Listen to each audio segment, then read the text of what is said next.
Hello दोस्तों, स्वागत है एक बार फिर से आप सभी का आपके अपने प्यारे यूट्यूब चैनल मिस्टर फिजिक्स में। और मैं मिस्टर फिजिक्स एक बार फिर से लेके आया हूँ आरआरबी एनटीपीसी के टॉप 100 फिजिक्स के क्वेश्चंस जो आपको एग्जाम डेफिनेटली बहुत ज़्यादा हेल्पफुल करने वाले हैं। तो वीडियो लास्ट तक जरूर देखिएगा। मैंने पूरा का पूरा पूरा कंटेंट लाने की पूरी कोशिश की है।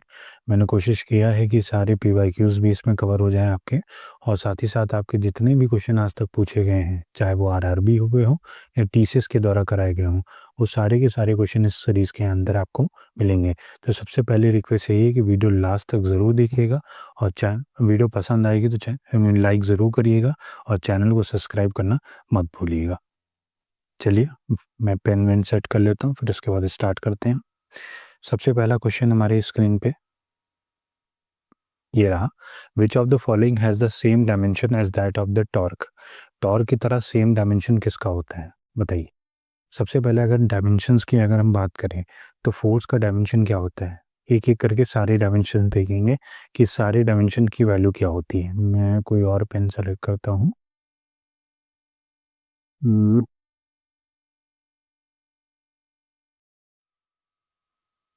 चलिए, रेड से लेते हैं। ठीक है, तो सबसे पहले अगर हम बात करें फोर्स की, किसकी बात कर रहे थे, फोर्स की, तो फोर्स का डायमेंशन कितना होता है हमारा, ml2 का। फोर्स का डायमेंशन कितना होता है, ml2 t-2 कितना होता है, ml2 t-2, ये फोर्स का डायमेंशन होता है। पावर का डायमेंशन क्या होता है हमारा, पावर का डायमेंशन होता है ml2 t-3, ये होता है किसका, फोर्स का, पावर का सॉरी। और एनर्जी का डायमेंशन कितना होता है, एनर्जी का हमारा डायमेंशन होता है ml2 t-2, कितना होता है, ml2 ये हमारा किसका होता है, एनर्जी का होता है। और एंगुलर मोमेंटम का आपको बताना है कमेंट के अंदर कि एंगुलर, ये भी मैं बता दे रहा हूँ कि एंगुलर मोमेंटम का कितना होता है डायमेंशन। तो एंगुलर मोमेंटम का हमारा डायमेंशन होता है ml2t-1, कितना होता है, ml2t-1। ठीक, अब बताइए टॉर्क का डायमेंशन कितना होता है, क्योंकि सेम बनाना है हमें। तो टॉर्क का डायमेंशन होता है ml2t-2, ml2t-2। बताइए किसकी तरह सेम है, एनर्जी की तरह सेम। किसकी तरह सेम है, एनर्जी की तरह सेम है। तो option number C is the correct answer होगा इसका हमारा, option number C. Next question, question number 2, what is the unit of energy in the international system of units. कौन सी है यूनिट ऑफ एनर्जी, तो एनर्जी की यूनिट कौन सी है, होती है जूल होती है। क्या होती है, जूल होती है हमारी। ठीक, तो एनर्जी की यूनिट हमारी क्या होती है, joule. Just a second.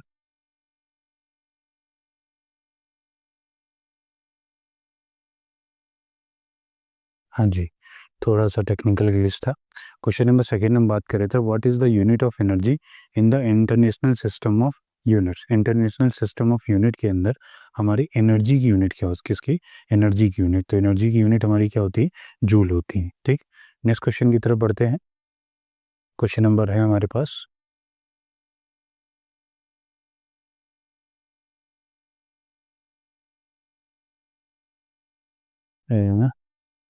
Question number हमारे पास है third, which of the following is the scalar quantity. कौन सा इसमें scalar quantity, force scalar quantity होता है, मोमेंटम होता है, मास होता है कि एंगुलर वेलोसिटी होता है। तो सामने से डायरेक्टली देखने को मिल रहा है, मास हमारी कौन सी क्वांटिटी होता है, मास हमारा स्केलर क्वांटिटी होता है। मास कौन सी क्वांटिटी होता है, scalar quantity. Velocity, angular velocity भी हमारी कौन सी होती है, वेक्टर क्वांटिटी, ये भी वेक्टर क्वांटिटी। फोर्स भी क्या होती है, वेक्टर क्वांटिटी। स्केलर क्वांटिटी में क्या होता है कि इसके बाद सिर्फ सिर्फ क्या होता है, मैग्नीट्यूड होता है। क्या होता है, मैग्नीट्यूड होता है। और वेक्टर क्वांटिटी की अगर बात करेंगे किसकी, वेक्टर की, तो वेक्टर के पास मैग्नीट्यूड और प्लस डायरेक्शन भी होता है। क्या होता है, मैग्नीट्यूड और प्लस डायरेक्शन। और ये किस लॉ को फॉलो करता है, कौन सा, triangle law of vector addition. ठीक है, triangle law of vector addition के लॉ को ये फॉलो करता है। ठीक, triangle law of vector addition को ये फॉलो करता है। नेक्स्ट क्वेश्चन की तरफ बढ़ते हैं। क्वेश्चन नंबर 4 है, which of the following is not a derived unit. Volt हमारी डेराइव्ड यूनिट होती है, हाँ होती है। मोल हमारी, रेडियन हमारी डेराइव्ड यूनिट होती है, ल्यूमिनी ठीक, तो हमारी कौन सी डिराइव्ड यूनिट नहीं होती है? मोल नहीं होती। कौन सी नहीं होती? मोल एक डिराइव्ड यूनिट नहीं है, क्योंकि ये 7 फंडामेंटल यूनिट्स के अंदर आती है। इसमें हमारा कौन सा आता है? मास, लेंथ और टाइम, और हमारा क्या आता है? करंट। ठीक है, करंट आता है। ठीक, करंट आता है, जिसकी क्या होती है? एम्पेयर होती है। मास की क्या होती है? लेंथ, सॉरी, टाइम की क्या होती है? सेकंड होती है। लेंथ की क्या होती है? मीटर होती है। और उसके बाद मास की क्या होती है? केजी होती है। अमाउंट ऑफ सब्सटेंस की क्या होती है? अमाउंट ऑफ सब्सटेंस की हमने अभी बताया, अमाउंट ऑफ सब्सटेंस की मोल होती है। क्या होती है? मोल होती है। और एक और होता है ल्यूमिनस इंटेंसिटी की, कैंडेला होती है। क्या होती है? कैंडेला। ठीक है, दो, तीन, तीन, छः, एक और बच रहा है टेम्परेचर। क्या बच रहा है? टेम्परेचर। टेम्परेचर की क्या होती है? केल्विन होती है। क्या होती है? केल्विन।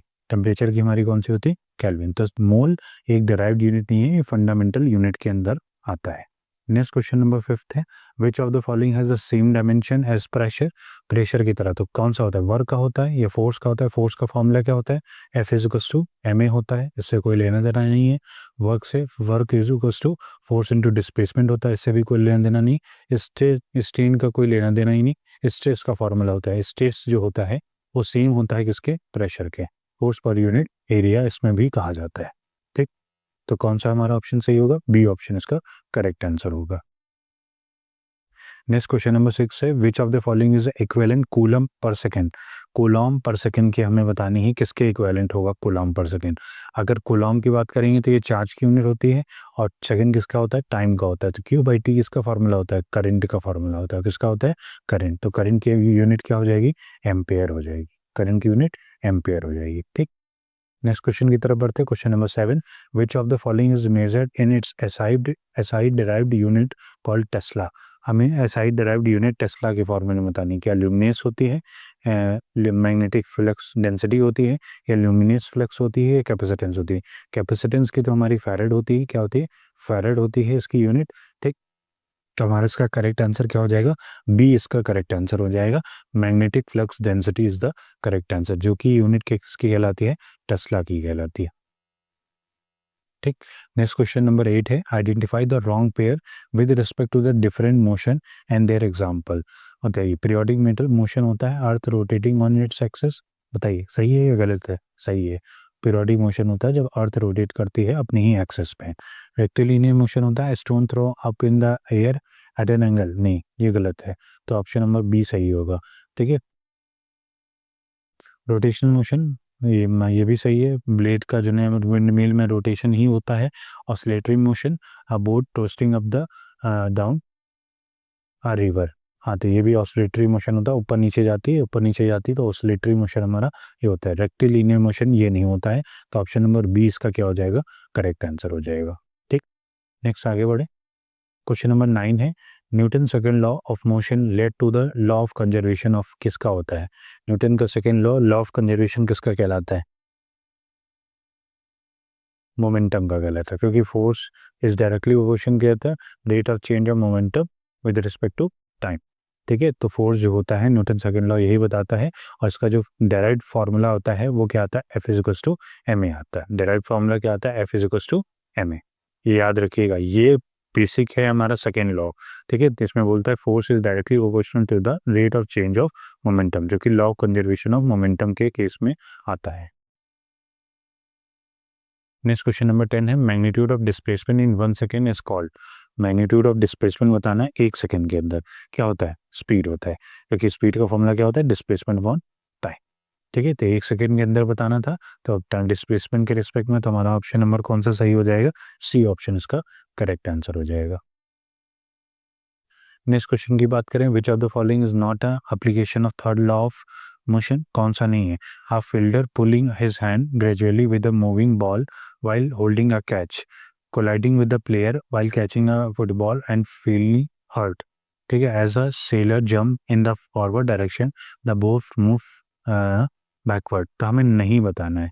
तो ये तो एग्जाम्पल हमने पढ़ के रखा है थर्ड लॉ के अंदर। बोट पीछे जाती है जब सेलर क्या करता है? मूव होता है फॉरवर्ड डायरेक्शन में। Forward force of a bullet and recoiling gun, ये भी सही है।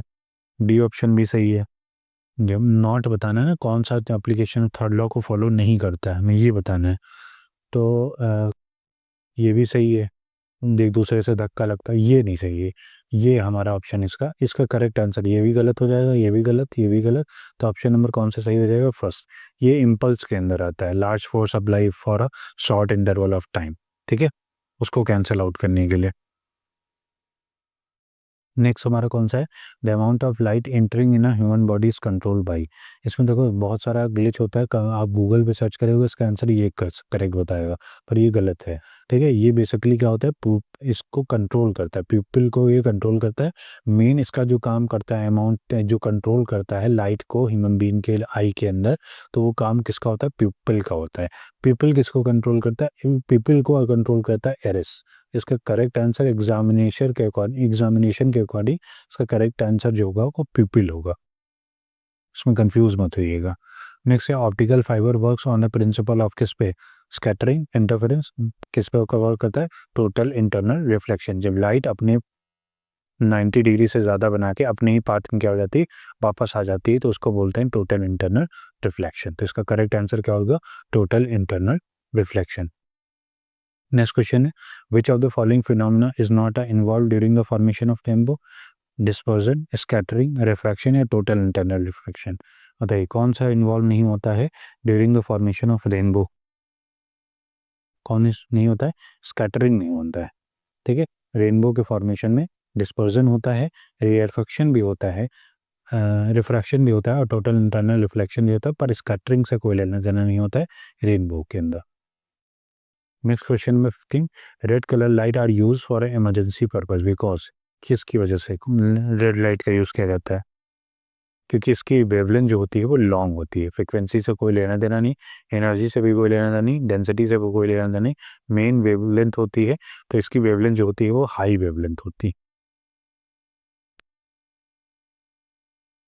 नेक्स्ट क्वेश्चन नंबर 16 है which secondary colour can be get by mixing the primary colour red and blue? कौन सा मिलता है? वाइट मिलता है, येलो मिलता है, मैग्नेटा मिलता है कि क्रेयन मिलता है? बताइए। मैजेंटा कलर कौन सा मिलता है? मैजेंटा कलर मिलता है। ठीक, तो हमारे कौन सा है? जब रेड और ब्लू कंबाइन होते हैं तो कौन सा कलर फॉर्म करते हैं? हमारे मैजेंटा कलर फाउंड आउट करते हैं। ठीक, कोई दिक्कत? बताइए, कोई समस्या?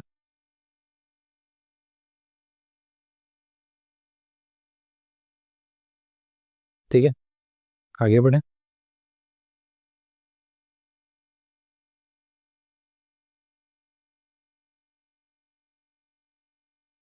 Next, why do star twinkle in the sky at night? बताइए क्यों स्टार ट्विंकल करते हैं नाइट एट द स्काई? किस वजह से? किसकी वजह से? Due to the atmospheric refraction of star line. Atmospheric refraction होता है स्टार लाइन का, इस वजह से हमारी जो स्टार्स होते हैं वो क्या करते हैं? ट्विंकल करते हैं, चमकते हैं, मतलब टिमटिमाते हैं। जैसे आप उसको देख के टिमटिमाते हैं, ऐसे स्टार यहाँ पे देख के क्या होते हैं?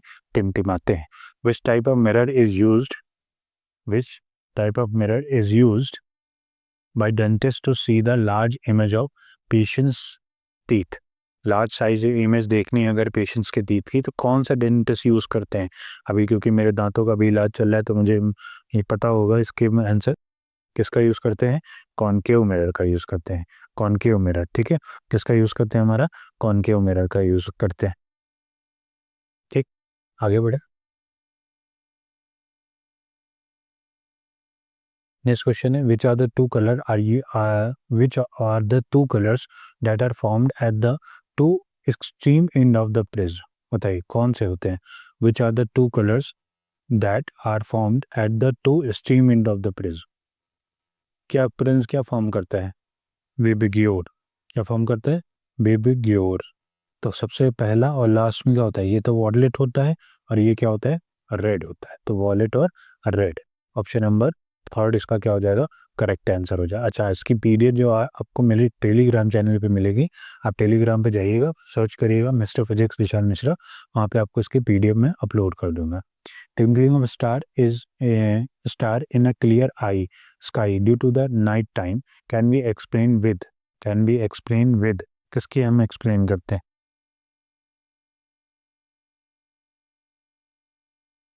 बताइए। Twinkling of a star is clear sky due to night time can be explained by कैसे होता है? रिफ्रैक्शन। किससे होता है? रिफ्रैक्शन से। ठीक, कोई दिक्कत?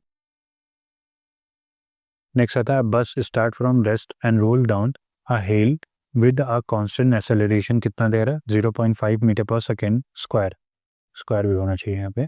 What is the force acting on its of mass of 8 ton, कितना मास लेके जा रहा है वो? 8 टन। तो हमें क्या निकालना है? रेस्ट से स्टार्ट हुई है, रोल डाउन कर रही हिल पे विद अ कांस्टेंट एक्सेलरेशन पे। What is the force? Force की वैल्यू निकालनी है हमें। क्या निकालना है? फोर्स। सबसे पहले अगर मास की बात करें तो मास कितना है? 8 टन है। कितना है? 8 टन है। अब 8 टन को कन्वर्ट करो केजी के अंदर, तो 1 केजी के अंदर कितना होता है? 1000 टन होता है। तो ये लगभग कितना हो जाएगा? 8000 केजी के बराबर हो जाएगा। अब बेसिक फार्मूला फोर्स का आपने पढ़ा ही है, एफ इज इक्वल्स टू क्या होता है? एम ए होता है। तो F is equals to mass कितना है? 8000, और एक्सेलरेशन कितना हो रहा है? 0.5। पॉइंट हटेगा, नीचे क्या आ जाएगा? 10। एक जीरो से जीरो कैंसिल, 8 5 से कितना होता है? 40, और 2 जीरो और चिपका दिए जो बचे हुए थे हमारा, ये क्या हो जाएगा? आंसर। तो ऑप्शन नंबर कौन सा सही हो जाएगा? सी ऑप्शन इसका करेक्ट आंसर होगा। नेक्स्ट है rocket works on the principle of, rocket किससे वर्क करते हैं? बताइए। न्यूटन के थर्ड लॉ पे। वाटर रॉकेट्स किस पे वर्क करते हैं? न्यूटन के थर्ड लॉ पे वर्क करते हैं। ठीक। What is the another name of Newton first law? Newton first law का अनदर नेम क्या है? वो क्या बोलते हैं? लॉ ऑफ इनर्शिया बोलते हैं।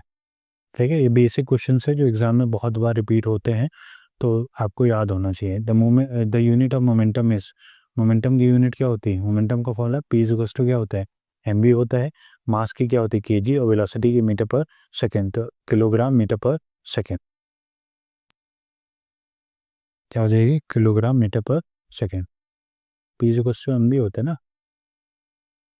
कंफ्यूज तो नहीं हो रहा? एम में नहीं, p is equals to m v होता है, किलोग्राम मीटर पर सेकेंड हो जाएगी मोमेंटम पी। ठीक, कोई दिक्कत?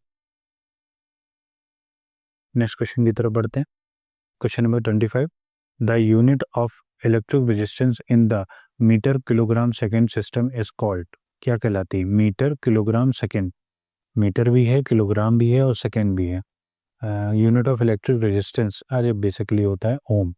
क्या होती है? ओम होती है इलेक्ट्रिक रेजिस्टेंस, जिसका फॉर्मूला क्या होता है? V is equals to I R से बनता है। किससे बनता है? V is equals to I R. R is equals to क्या होता है? We by I.